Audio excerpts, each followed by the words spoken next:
Sa Italy town na nasa loob ng New York City, pinakitang nag-uusap ang dalawang lalaki sa loob ng isang restaurant. Si Tony, isang mobster na pinuno ng mga hitman, at si Leon, ang pinakamahusay na hitman niya. May pinatrabaho si Tony sa kanya at malugod niya naman tong tinanggap. Noon din ay dumating sa hotel yung misyon ni Leon kasama ang mga bodyguard nito. Isa pala tong mob boss na nagbebenta ng droga. Pero noon din ay dumating si Leon at nakatanggap ng tawag si Taba mula kay Tonto na may gusto daw kumausap sa kanya, kaya pinahanda niya yung mga tao niya. Nag-abang sila sa pinto ng elevator at nang magbukas to ay agad silang nagpaputok. Pero si Tonto lang pala yun. Kaya kumalat sila para magbantay at pinahanda nila yung kotse para makatakas si Taba. Nang sumilip yung isang guard sa stairway, ay hinila to ni Leon at hinulog. Yung isa namang tatanga-tanga ay binigti niya sa kisame upang harangan yung lalabasan nila. Kaya agad nilang niligpit yung mga epektos at humanap sila ng ibang lalabasan. Pero nang mahiwalay yung mga bodyguard ay kinulong niya si Taba sa loob at inubos ni Leon ang mga ito. Tapos ay sumilip si Leon sa butas kaya pinaputukan siya ni Taba. Matapos ay tumakbo si Taba at kumuha pa ng maraming armas. Tumawag din siya sa 911 at nagtago siya habang kino-connect pa sa officer yung tawag niya. Pero lumabas si Leon sa likuran niya. Sabi ni Taba kunin na lang daw ni Leon yung mga droga at pera.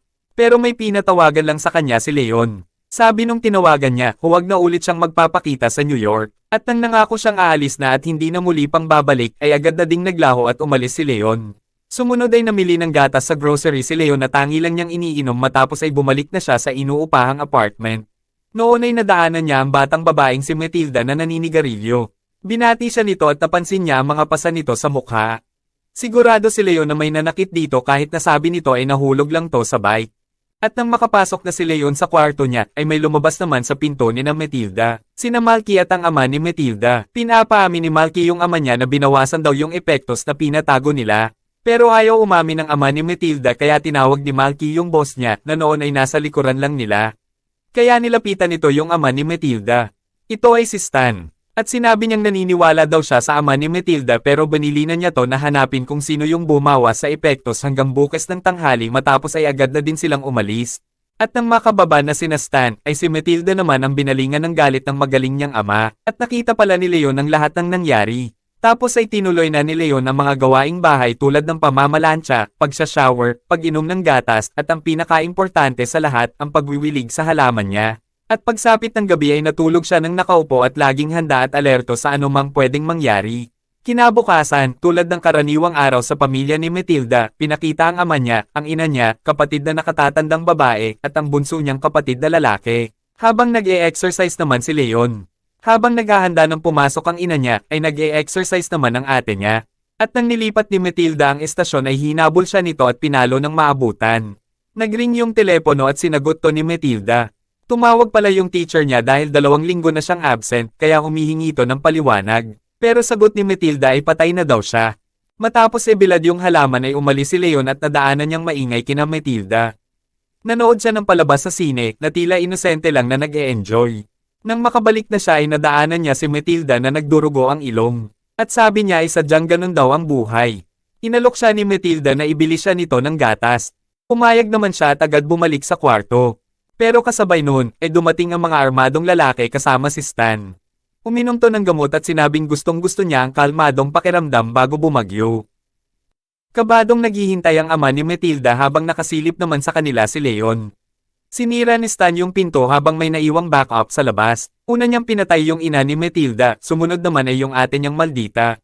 Niransak ni Stan yung bahay nila at kahit yung mga kasama niya ay natatakot sa kanya. Nang matagpuan niya yung ama ni Matilda ay pinaalala niya yung usapan nila. Hinalugog nila yung buong bahay habang bumibili naman ng gatas si Matilda. At yung bunso naman ay nakatago sa ilalim ng kama. Pero nang sandaling tumalikod si Stan ay bumunot ng baril yung ama at pinaputukan niya sila. Kaya nagulat yung isa at nabaril nito yung bunso. Tumakbo yung ama pero nabaril din siya ni Stan paglabas niya.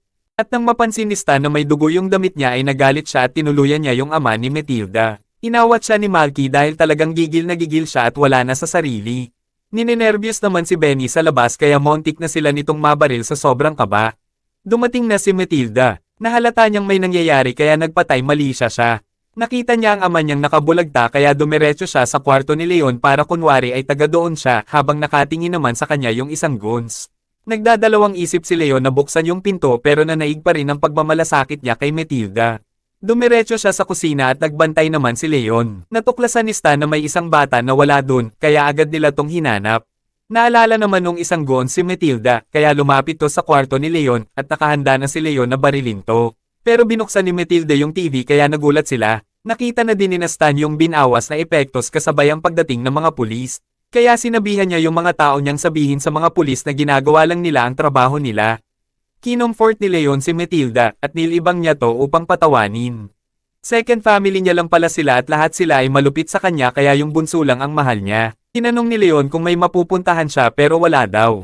Nang umalis siya para kumuha pa ng gatas ay binuksan ni Matilda yung case ng baril niya kaya pagbalik niya ay tinanong siya nito kung isa ba siyang hitman at sumagot naman siya ng oo. Tinanong ni Matilda kung magkano pag pinapatay niya yung mga pumatay sa pamilya niya. Pero mataas ang presyo nito kaya inalok niya na lang si Leon na magtatrabaho siya para sa kanya kapalit ay tuturuan niya siya kung paano maging hitman. Pero syempre, tumanggi si Leon. Pero imbes na makipagtalo, pinagpahinga niya na muna si Matilda. At nagpasalamat siya kay Leon dahil naging mabait daw ito sa kanya. Pero sa kalagitnaan ng gabi ay napagpasyahan niyang patayin si Matilda. Pero nang nandun na ay nagbago ang isip niya. Kinabukasan, banilad niya yung halaman niya matapos ay nag-exercise siya. Sinabihan niya si Matilda na pagkatapos kumain ay kailangan niya nang umalis. Binigyan siya ng sulat ni Matilda pero hindi pala siya marunong bumasa. Sabi sa sulat ni Matilda ay desidido daw siyang maging hitman. Kaya binigyan siya ng baril ni Leon bilang regalo bago umalis at pinaliwanag na bata pa siya kaya di siya pwede. Kaya kinuha niya yung baril at nagpaputok siya sa labas ng bintana. Ngayon, napatunayan na ni Matilda na kaya niya, pero napalayas naman sila sa apartment. Kaya nag-hotel na lang sila.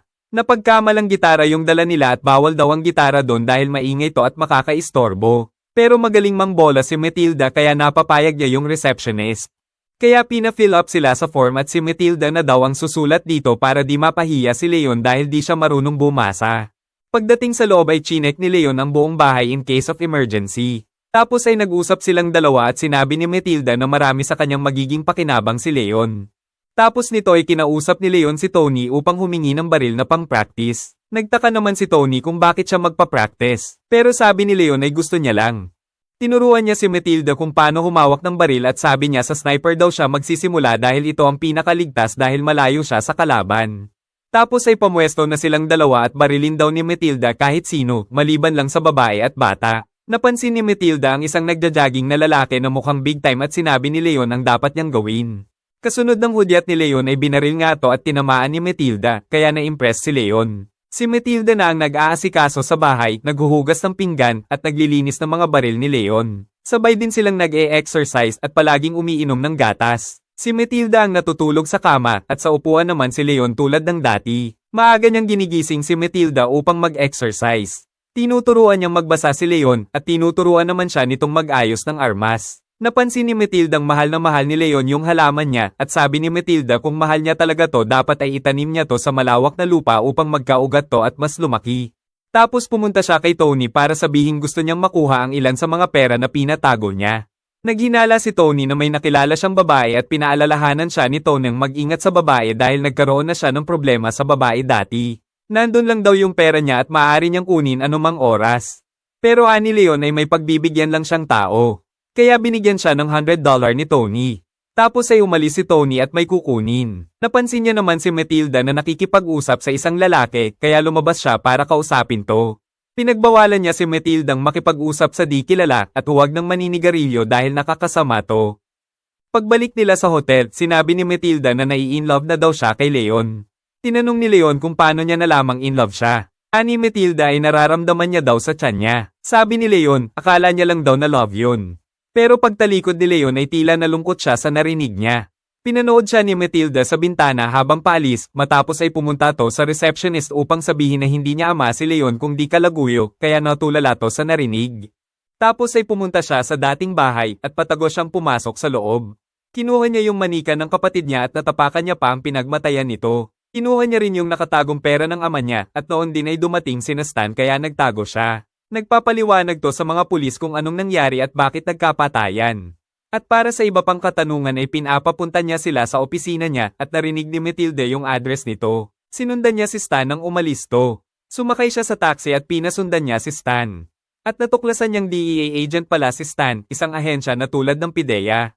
Nang dumating si Leon ay nandun na si Matilda. Niregaluhan siya ng damit ni Leon pero noon din ay kumatok yung receptionist para paalisin sila. Kaya muli na naman silang lumipat ng tirahan. Naligo si Leon at tinahi ang sugat niya. Binigyan siya ng gatas ni Matilda at nilabas nito yung perang nakuha upang ipapatay kay Leon sina Stan. Pero muli ay tinanggihan to ni Leon. Kaya tinanong siya ni Matilda kung bakit parang ayaw niyang makaganti siya at paliwanag ni Leon ay mali daw ang gumanti kaya mas mabuti pang kalimutan niya na lang. Pero di daw makakalimot si Matilda. Ani Leon kapag nakapatay na si Matilda ay mag-iiba na ang lahat. Kailangan niya na daw matulog ng dilat ang isang mata sa buong buhay niya. Kaya nilagyan ng bala ni Matilda yung baril at kapag nabuhay daw siya sa putok nito ay isasama siya ni Leon habang buhay. Pero sabi ni Leon ay matatalo siya dahil kumpleto yung bala. Tinutok niya yung baril at sinabing mahal niya si Leon. Bigla naman tong kinabig ni Leon bago pumutok kaya sabi ni Matilda ay panalo daw siya. Kaya pumunta sila kay Tony para ipakilala si Matilda. Bata man siya ay madali namang matuto. Nung una ay di sang-ayon si Tony pero wala din siyang nagawa sa desisyon ni Leon. Magkasama silang pumunta sa misyon. Tinuruan siya ni Leon kung paano hanapin ang lock ng pinto at pag nag-doorbell si Leon ay siya ang tumatawag sa target para lumabas. Pinuputo ni Leon yung safety lock at si Matilda naman ang backup niya. Nilagay niya yung baril sa bibig nung target habang chine-check yung buong bahay. At nang masiguradong wala tong kasama, ay pinapwesto niya to sa isang gilid at sinabi niya kay Matilda na pagkakataon niya na. Inassemble niya yung baril at binaril niya yung lalaki ng paintball. At isa pa bilang security shot. Nagtataka yung target kung anong trip nung dalawa. Binilin din ni Leon na di pwedeng patamaan ng mukha para makilala to ng client. Matapos ay tinuluyan niya na din to at sinunog nila yung mga epektos bago umalis. Nasundan pa ng ilang beses ang mga misyon nila ng magkasama hanggang sa halos maperpekto na nila ang kombinasyon nila. Pero sa isa nilang napuntahan na misyon ay narinig ni Leon na may nagkasa ng baril kaya agad niyang iniwas si Matilda. Ngayon, kailangan daw nila ang ring trick. Hinagisan niya ng granada yung loob at pinakita kay Matilda yung ring. Isang araw, pumunta siya kay Tony na tila kinakabahan. Binili niya kay Tony na pag may nangyari sa kanya ay ibigay kay Matilda ang mga pera niya. At pumayag naman si Tony dito. Sa sumunod na misyon niya ay hindi niya pinasama si Matilda dahil kailangan niya daw to tapusin mag-isa dahil delikado daw ang isang ito. Kaya naiwan mag-isa si Matilda sa bahay. Nagwiwilig ng halaman ni Leon, nanonood sa TV at pinipilit libangin ang sarili. May mga bata na gusto siyang bulihin pero binigyan niya lang to ng pera para umalis dahil gusto niya daw mapag-isa. Dahil meron pala siyang pinaplano. Nag-abang siya sa trabaho ni Stan at pagpasok nito ay sumunod siya. Nagpanggap siyang magde-deliver ng pagkain sa opisina ni Stan. Sinundan niya si Stan hanggang sa CR pero naghihintay na pala to sa likod ng pinto. Pinababa nito yung dala niya at tinanong kung sinong nagpadala sa kanya. Pero sinabi ni Matilda ang katotohanan. Kaya tinanong ni Stan kung gusto niya pang mabuhay. Sumagot naman ng oo si Matilda. Buti na lang daw sabi ni Stan dahil wala daw siyang ganang patayin ang taong ayaw ng mabuhay. Buti na lang, noon din, ay pumasok yung isang bata ni Stan para sabihing patay na daw si Malky.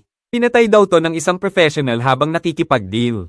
At ang sabi daw nung hitman ay bawal patayin ang bata at babae. Kaya naisip ni Matilda na si Leon ang pumatay dito. Inutusan ni Stan yung bata niyang dalhin sa opisina si Matilda at nang makauwi si Leon ay nakita niya ang sulat ni Matilda. Kaya agad siyang pumunta sa DEA office upang bawiin si Matilda. Kaya habang ini-interrogate siya ay dumating si Leon at tinapos niya yung 2 kumag. Tapos ay niyakap siya ni Matilda. Kinagabihan, nagsuot ng magandang damit si Matilda at inakit niya si Leon. Pero tumanggi na naman si Leon. Dati daw ay nagmahal na siya ng babae pero di boto sa kanya ang ama nito kaya pinatay nito ang sariling anak pero 2 araw lang to nakulong. Kaya pinatay to ni Leon at agad siyang tumakas. At mula noon ay di na siya ulit nagmahal. Naiintindihan daw siya ni Matilda kaya humiling na lang tong makatabi siya sa kama. Kaya magkatabi silang natulog nung gabing yun. Kinabukasan naman ay pinuntahan ni Stan si Tony. Tinanong niya kung sinong pumatay kay Malky dahil namatay to sa teritoryo ni Tony at profesional daw ang tumira dito. Sakto din daw to sa pagdating ni Matilda at may lalaki na bumawi dito. Nang magising na si Leon, ay nagpaalam si Matildang bibili ng gatas at pinaalala ni Leon ang password ng katok nila. Pero nang pabalik na si Matilda, ay naghihintay na pala doon si Stan. Hinarang siya at dinukot ng mga SWAT at tinanong sa kanya yung password. Pero di nila alam na mali yung tinuro niya. Kaya nang kumatok sila sa pinto ay hindi to nakalock. Sinabihan nila si Stan na papasok na sila at nang pumasok sila ay wala doon si Leon na noon din ay sinarado yung pinto at inubos silang lahat. Nireport nila to kay Stan kaya pinatawag ni Stan ang lahat. Mga pulis, emergency services, at mas maraming SWAT. Nakipagbarilan si Leon hanggang matamaan din siya. Pero nalapitan niya yung isang SWAT at ginawa niya tong hostage para pakawalan nila si Matilda. Kumuha ng palakol si Matilda at habang pabalik sila sa loob ay binaril niya yung sprinkle kaya kala nila pinatay niya yung hostage. Tumawag pa ng backup yung SWAT habang nasa loob naman sina Leon. At sinagip niya pa yung halaman niya sa sniper. Binabantayan sila ng sniper sa labas kaya lumipat sila sa kabilang kwarto. Binarahan naman ng SWAT yung daanan kaya gumawa si Leon ng butas sa dingding. Pinapasok niya dun si Matilda at di siya sasama dahil di siya kasya dito. Sinabi niyang may pera siya kay Tony pero ayaw siyang iwan ni Matilda. Yung mga SWAT naman ay pasasabugin na sila. Napapayag na ni Leon si Matildang umalis at noon din ay pinasabog na sila nung SWAT pero buti na lang ay nakaligtas si Leon. Nang papasok na yung SWAT sa loob ay may kasamahan silang nagtaas ng kamay. Kaya agad nila tong binaba para gamutin. Pero di nila alam na si Leon pala yun na nagsuot lang ng mask at uniform nila. Pero habang ginagamot na nila siya, ay napansin siya at namukaan ni Stan.